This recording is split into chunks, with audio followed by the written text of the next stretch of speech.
L'autre jour, comme nous discutions avec le bouquiniste anarchiste gilet jaune Gustave, qui est le rouspéteur érudit du village, et comme apparemment il est assez content en ce moment que je relaie sa pensée vers mes abonnés, il avait l'air impatient de me dire des choses, même si nous n'étions que le dimanche de Pâques, c'est-à-dire 3 ou 4 jours en avance sur mon rythme hebdomadaire.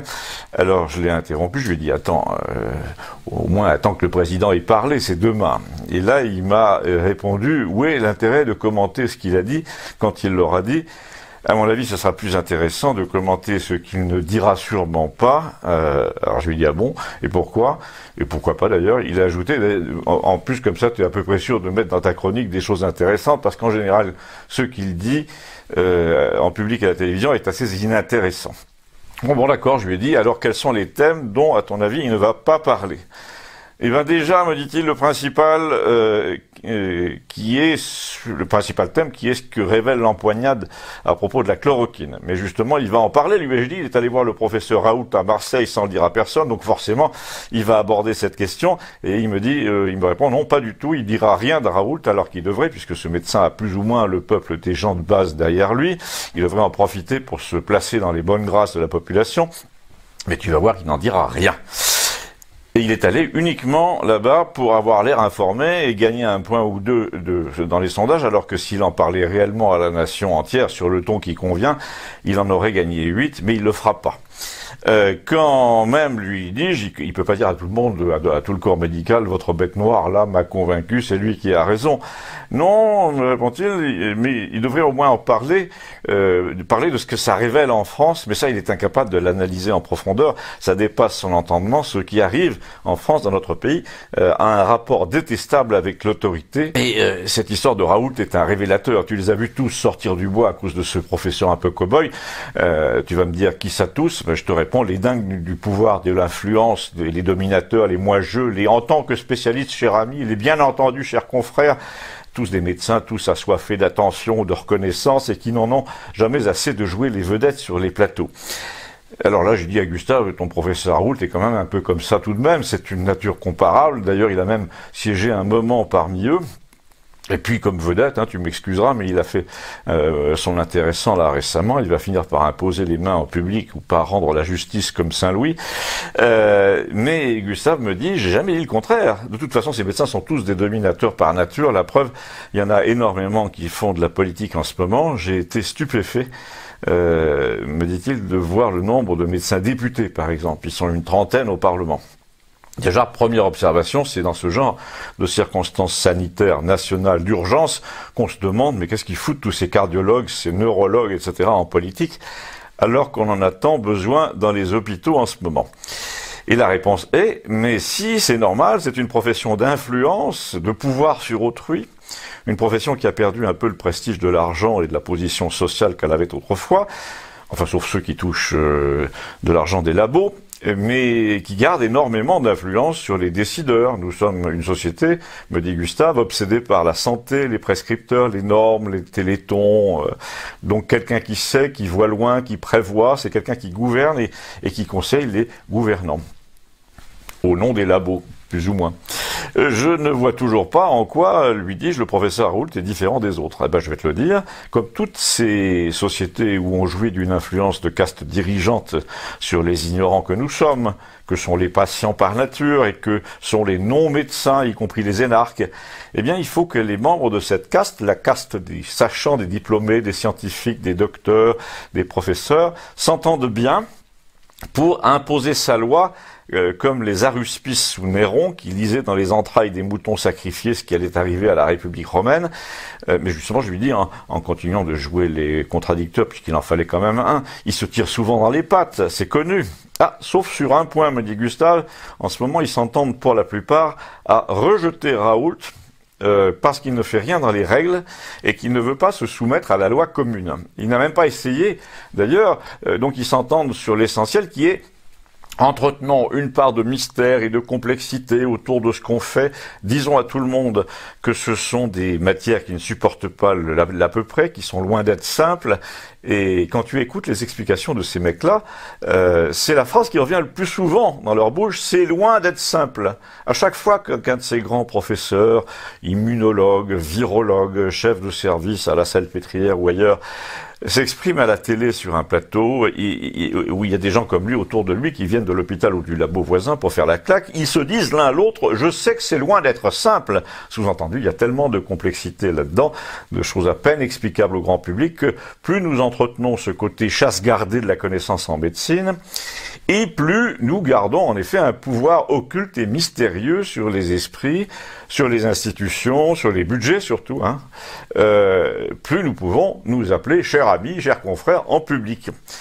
Et plus nous pouvons dicter notre loi aux politiques qui nous écoutent au sein d'un haut comité quelconque de quelque chose où nous sommes payés 6 000 € par mois pour une séance hebdomadaire à tout casser. Et là, si tu analyses en comparaison la façon dont Raoult, lui, te décrit les choses, eh bien, il te dit exactement le contraire. Il te dit pas c'est complexe, il te dit, au fond, c'est assez simple. Vous savez, tout ça est beaucoup plus simple qu'on ne le croit. Ma méthode, ma molécule, mon protocole, mes tests, mes résultats, tout ça est simple, alors que de l'autre côté, sous prétexte de complexité, on vous balade sans arrêt. Ils n'ont, en effet, tous ces professeurs étiquetés, ils n'ont qu'un seul jeu de scène. Ils disent, nous sommes dans un domaine où on ne fait pas n'importe quoi, n'importe comment. Et c'est là, me dit Gustave, que tu replaces Macron dans le tableau, parce que la différence entre les gens qui voient tout compliqué pour rester au pouvoir, et ceux pour qui tout est simple, souvent pour le conquérir d'ailleurs, quand on y réfléchit, cette différence, tu la retrouves exactement en politique. Et surtout, tu vas la retrouver là, dans le monde qu'ils appellent d'après, c'est-à-dire que l'histoire de Raoult et de sa molécule, ça va beaucoup, beaucoup plus loin que la guérison des patients. Les gens sont en train de faire instinctivement le rapport entre la démarche qu'il propose en médecine, celle d'une simplicité qui guérit, et puis une autre simplicité dont les gens rêvent tous plus ou moins en ce moment, un autre pragmatisme direct qui va être nécessaire dans la vie économique, dans le genre je veux ça, je fais ça, et on se fout des procédures, si c'est pas légal, on va changer la loi. Parce qu'en économie, les grandes manœuvres ont déjà commencé de l'autre côté, du côté des pistes froides, comme le ministre des Finances par exemple. Pour faire quoi? Pour essayer de te faire croire que la loi ne peut pas changer, qu'il n'y a qu'une seule chose qui marche, c'est la rigueur quasi scientifique. Ce sont les normes, les procédures, les cabinets d'études, le respect des mécanismes européens établis dans une complexité commode, les experts, les procédures encadrées, et la confiance dans les chers collègues qui se plantent, pourtant la plupart du temps, la preuve, ils viennent de le faire, ils se sont plantés d'1 mois quand le pépin est arrivé, et si ça se trouve, ils vont se planter d'1 mois dans la sortie de crise, et ils auront par exemple annulé tous les festivals alors qu'il n'y aura plus un seul mort si ça se trouve le 1er juillet. Eh ben, l'équivalent des grands pontes de la médecine parisienne qui recadrent Macron à l'Élysée sur le ton faites gaffe, ce sont les directeurs d'organismes financiers allemands ou néerlandais qui le recadrent aussi, mais à Bruxelles. En fait, on a un président qui est recadré en permanence. Par exemple, dans les solutions financières d'après-crise, là, qui ont déjà été prédessinées par une réunion européenne, tu n'as pas un seul représentant de l'Espagne, de l'Italie, de la France non plus, je crois bien. On va donc prêter des montagnes d'argent issues de création monétaire à nos pauvres pays ruinés par un système qui a déjà fait la fortune de l'Allemagne. Et c'est l'Allemagne elle-même qui va venir vérifier si on se comporte bien pour lui permettre de refaire tranquillement sa fortune à nos dépens. Donc le seul rôle du président français dans toute cette affaire, c'est quand l'Allemagne lui dit « Mais vous êtes sûr là que dans le peuple en France ça va passer cette histoire ?» Et qu'il répond « Ne vous en faites pas, j'en fais mon affaire. » Et en fait, il est là donc pour nous faire gober l'hameçon. Tu sais, dans les films de gangsters, me dit Gustave, il y a toujours le petit chef là, qui se fait engueuler par le gros parrain parce qu'il n'a pas su tenir ses troupes et qui promet au boss de mater tous ceux qui sont en dessous de lui. Et ben les types en dessous, c'est nous. Il promet de nous mater devant ses maîtres en quelque sorte. Et que lui disent ses maîtres, ils lui disent va, on s'en fout de ce que ça va coûter pourvu que tu fasses le boulot. Et là, tu l'as très bien entendu, il nous a dit, les gars, on va tout remettre en ordre, c'est-à-dire dans le même ordre qu'avant. Et il dit, comme on lui a dit, quel qu'en soit le prix. Alors tu penses d'emblée, oh il est sympa, il n'hésite donc pas à mettre la main au portefeuille. Oui, sauf qu'à la fin, c'est toi qui payes. Et le pire, c'est que tu payes pour rétablir un ordre dont tu n'étais pas content au départ. Alors je lui dis, ne va pas trop vite, de toute façon il nous fait son discours demain, on va voir. Et c'est là que je l'ai quitté pour le retrouver le surlendemain, complètement remonté, parce que j'étais déjà en conversation ce matin-là, par-dessus la rivière, avec l'abonné au Monde qui habite par là et qui était venu exprès avant lui pour me dire ce qu'il fallait penser du discours du président, parce qu'il est comme ça. Malheureusement pour lui, Gustave s'est pointé dans mon jardin pour boire ce que nous appelons un café camping-gaz au mauvais moment, c'est-à-dire au début, et donc il a répondu à tous les arguments du Béni oui en les retournant. L'autre nous a dit, par exemple, bon, cette fois on a nettement l'impression qu'il y a un pilote dans l'avion. Parce qu'il avait entendu dire sur LCI sans doute, et Gustave a répondu, oui, l'ennui c'est qu'il touche à tous les boutons, ton pilote, et n'importe comment. Et l'abonné au Monde a voulu conclure en faveur du président, alors que la discussion n'avait pratiquement pas commencé, en disant, bon, de toute façon, moi j'ai trouvé ce discours très très bien, très rassembleur. Oui, a dit Gustave, en effet, c'était un discours de salle polyvalente où tu remercies le capitaine des pompiers et où tu te félicites de l'unité de la commune alors que tout le monde te déteste et te prend pour un gros parano. Mais à part ça, en effet, tu as raison, dans le genre, il est très fort. C'est simple, on dirait à peu près notre mère, a conclu Gustave. En attendant, a répondu le type du Monde, là, notre maire, il a été réélu. Oui, par des vieux complètement terrorisés par LCI qui se lavaient les mains toutes les 3 minutes et dont les 3/4 ne sont pas venus, donc par environ 30% du village. Et je te fiche mon billet, a dit Gustave, que quand les élections auront lieu, elles auront lieu avec un nouveau premier tour et que les soi-disant déjà élus dans ces conditions détestables, antidémocratiques, d'intimidation de l'électeur, avec des assesseurs sans masque, etc., vont devoir se plier à une nouvelle élection dans les règles en octobre ou l'an prochain, on ne sait pas, mais que là, ce sera une autre affaire. Parce que avec la crise, le chômage, la nullité du pouvoir central, les maires auront une importance considérable. Il faut reconnaître, et je dis qu'on mesure déjà l'importance que ça pourrait prendre, puisqu'on voit des maires qui veulent faire fabriquer des masques pour leurs concitoyens. Dans 6 semaines, ils vont commencer à nommer des comités de salut public, si ça continue. D'ailleurs, j'ai dit à l'abonné au Monde, on ne comprend pas très bien pourquoi le gouvernement essaie de rafler en ce moment tous les masques. Il interdit aux maires d'en distribuer. Il reste sourd à certains fabricants locaux. Il y a beaucoup de témoignages. Alors Gustave intervient et dit, moi j'ai bien une explication, mais elle ne va pas lui plaire. C'est que si le ministre de l'Intérieur interdit d'en distribuer des masques, c'est que lors de la sortie du confinement, on va assister à des manifestations et que les gens risquent de sortir masqués. Et ils n'aiment pas ça. Ben justement non, j'ai répondu, pourquoi crois-tu qu'ils aient interdit les rassemblements jusqu'en juillet? Ça leur permet de faire croire qu'il n'y a plus de gilets jaunes. Ben, tu auras beau interdire les rassemblements, me répond Gustave sur un ton, cette fois de complotiste qui a déjà pensé au truc et qui a pris des contacts à travers la France dans son réseau, tu pourras pas empêcher les gens, par exemple, de porter un masque jaune fluo. Hein, t'as qu'à le tremper dans une sauce au safran, tu passes un stabilo dessus, un coup de bombe acrylique et hop, le tour est joué. Et là, notre abonné au Monde a répondu, bah, c'est malin de donner des idées pareilles aux gens, on a besoin d'unité. Mais, a dit Gustave, elle se renforce en ce moment tous les jours. Les gens sont convaincus que cette crise est la dernière sortie avant l'autoroute vers le néant. Et c'est ça l'unité. Ah, n'importe quoi, a dit l'abonné au Monde, tu nous fais le survivaliste en plus. Ben oui, en effet, a dit Gustave, le survivaliste de l'humanisme. Les gens se sont rendus compte, là, pendant le confinement, qu'on pouvait travailler sans se crever, qu'on pouvait imaginer autre chose que d'acheter un séjour en Thaïlande devant les caisses de Carrefour. On pouvait imaginer que les gosses qui apprennent le piano, que les gosses apprennent le piano au lieu de faire de la roue arrière dans les cours d'immeubles. C'est bien aussi le piano. Et puis on pouvait imaginer que s'occuper de ses vieux parents, c'était mieux que de les laisser aller en EHPAD. Et là, dit Gustave, je suis obligé de te dire, mon pauvre Albert, qu'ils auront beau dissimuler la réalité, les chiffres, le scandale des EHPAD, c'est vraiment la clé de la situation, et c'en est qu'à son début. C'est une tragédie au sens classique, au sens littéraire.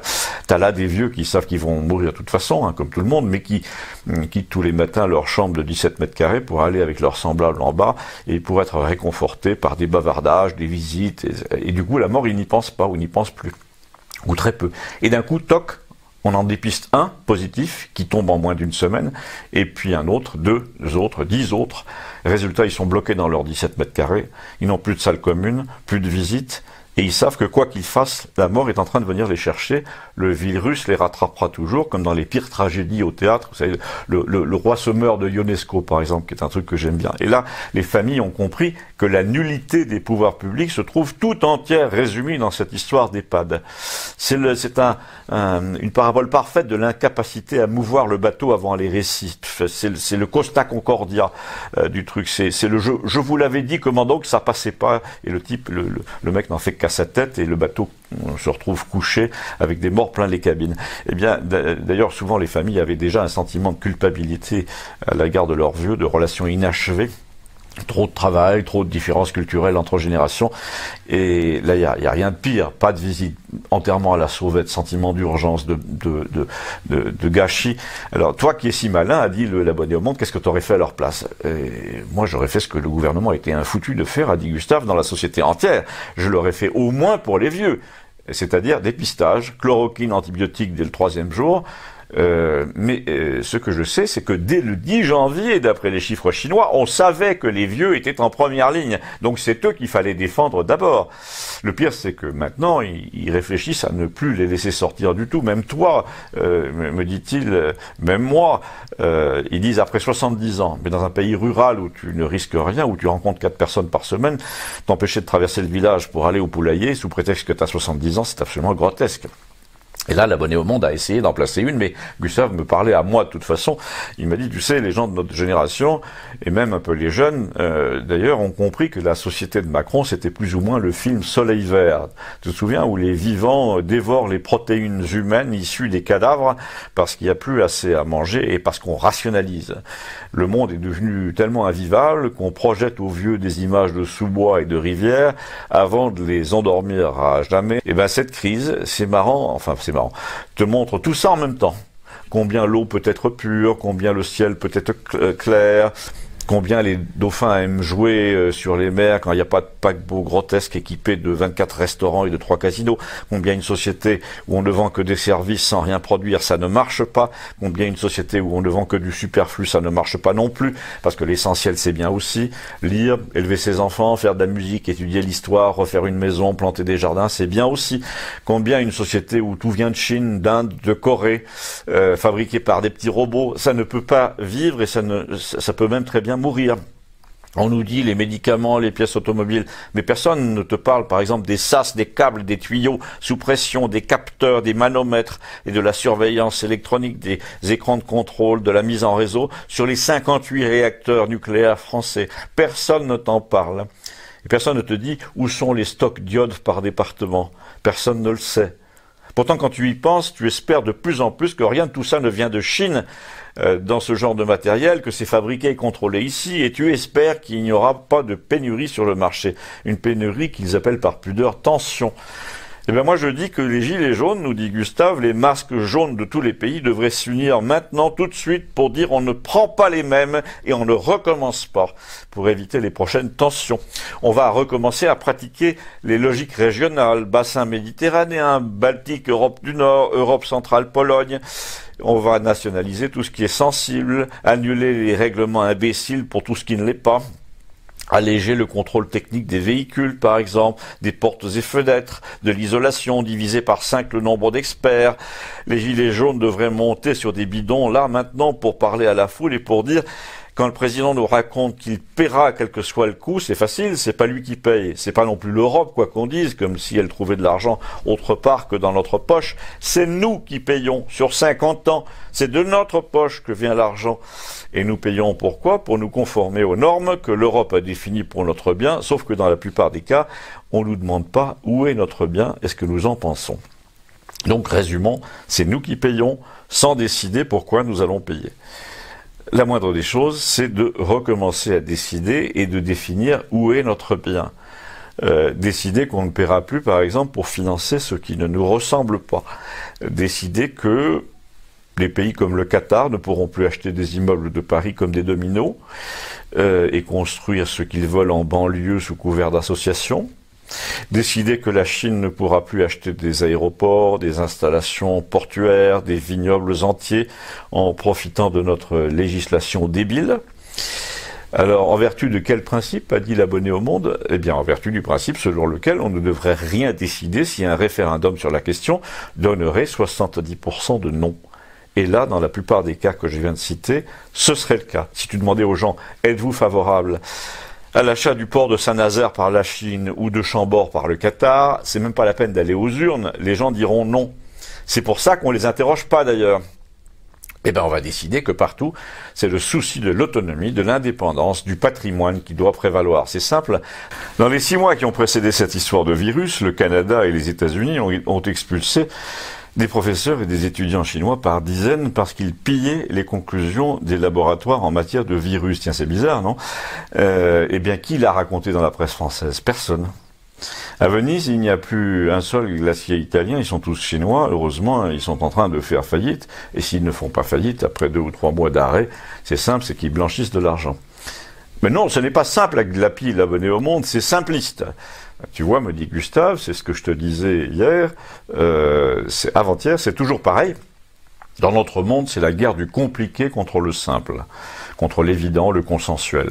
Tous les gens qui gouvernent nous disent, c'est beaucoup plus compliqué que ça, ce n'est pas aussi simple que ça. À quoi nous répondons? Nous avons tendance à répondre et à faire confiance à ceux qui disent, mais si c'est aussi simple que ça. C'est là que dans tous les domaines, les nouveaux gilets jaunes, qu'on pourrait appeler les masques jaunes, peuvent et doivent dire plus jamais ça, mais surtout plus jamais cela. On pourrait lancer des slogans du genre « le monde d'après, d'accord, mais sans ceux qui étaient là avant ». Ou des trucs du genre « l'Europe vous adore comme le gui adore le chêne ». Ou comme la pyrale adore le buis, ai-je dit.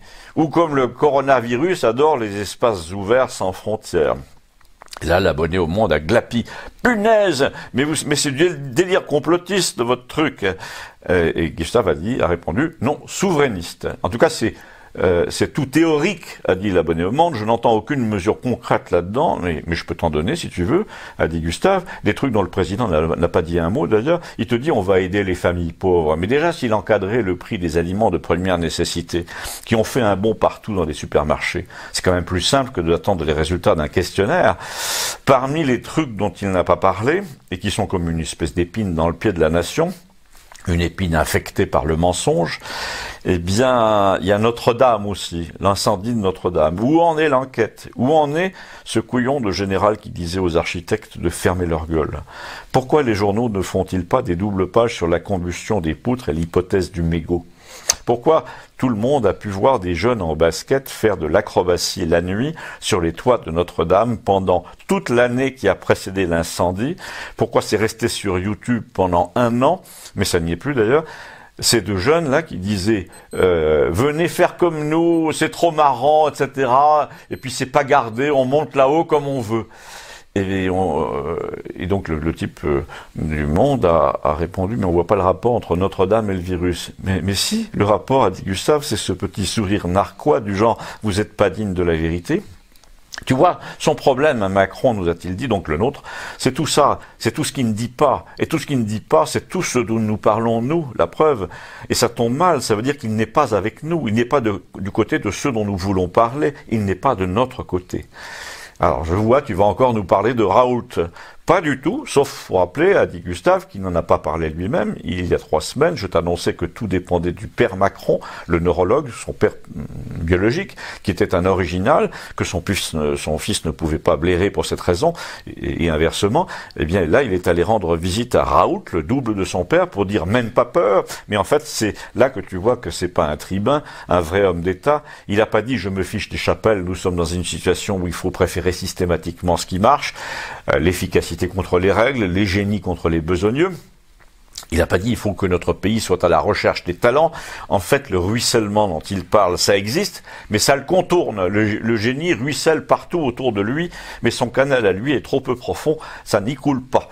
Alors il essaie de canaliser le génie des autres vers le sien pour le détourner, voire de fermer les autres par orgueil. Mais le propre des situations inédites comme celles que nous vivons, c'est que ça va déborder de partout. Il sera emporté par le flot de l'imagination d'autrui. Eh bien, en tout cas, a dit l'abonné au Monde, toi, tu n'en manques pas d'imagination. Et puisque tu es si fort, pourquoi tu ferais pas toi-même une adresse à la nation pour voir si ça porterait davantage? Ah, Gustave a répondu, je te promets, la prochaine fois qu'il nous fait un discours de salle polyvalente, je vais écrire celui qui serait digne d'un chef d'État, celui qui sent plutôt les colonnes doriques en marbre que le plexiglas, et je reprendrai les mêmes thèmes, et on verra. Et je suis impatient d'entendre ça, a dit l'abonné au Monde, et moi j'ai dit, moi aussi en effet, d'en rendre compte. Et l'abonné au Monde a demandé, mais pourquoi pas tout de suite? Eh bien parce que, a dit Gustave, le prochain discours sera probablement celui de l'appel au calme. À bientôt, merci.